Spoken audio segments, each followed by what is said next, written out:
Selamat datang di channel Info Harian Guru dan ASN.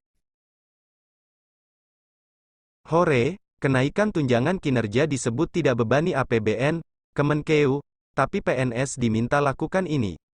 Berita Soloraya.com, Kementerian Keuangan, Kemenkeu, memberikan pemaparan terkait anggaran pendapatan dan belanja negara, APBN, melalui konferensi pers APBN kita pada Senin, tanggal 26 Juni tahun 2023.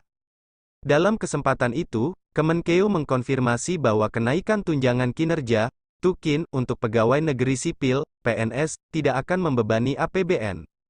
Sehubungan dengan itu, Direktur Jenderal Anggaran Kemenkeu Isa Rahmatarwata menegaskan jika kenaikan tunjangan kinerja PNS di 3 kementerian dan lembaga tidak perlu tambahan belanja pegawai.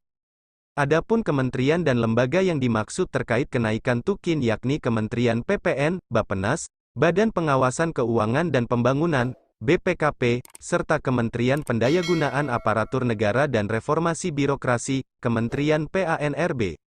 Anggaran untuk menaikkan TUKIN tersebut, tahun ini karena tidak penuh setahun, bisa dicukupi dengan anggaran yang sudah disediakan masing-masing kementerian atau lembaga melalui optimalisasi yang ada, jadi, tidak menambah anggaran belanja pegawai, kata Dirjen Anggaran Kemenkeu tersebut. Namun, perlu diketahui untuk tahun-tahun selanjutnya, belanja pegawai terkait tunjangan kinerja akan dilakukan perhitungan kembali. Hal itu karena kenaikan TUKIN dapat membuat belanja pegawai pada masing-masing kementerian dan lembaga akan membengkak. Sementara itu, mengenai tujuan dari pemberian kenaikan TUKIN ini yakni sebagai bentuk apresiasi pemerintah kepada aparatur negara yang telah memberikan jasanya kepada bangsa Indonesia.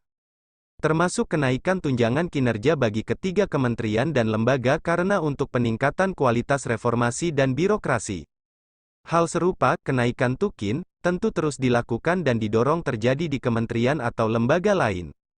Namun, semuanya melalui proses penilaian di Kemenpan RB. Untuk kementerian lain sedang berlangsung, penilaian untuk kenaikan tunjangan kinerja, kata Isa. Bagi kementerian atau lembaga lain yang dinilai memiliki kinerja reformasi dan birokrasi yang baik pasti akan diberikan kenaikan tunjangan kinerja.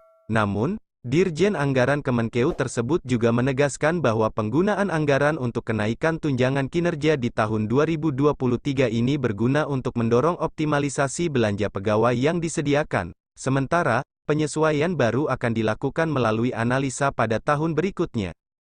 Adapun Menteri PANRB Abdullah Azwar Anas mengatakan jika tunjangan kinerja PNS akan diberikan berdasarkan hasil evaluasi jabatan dan pencapaian kerja.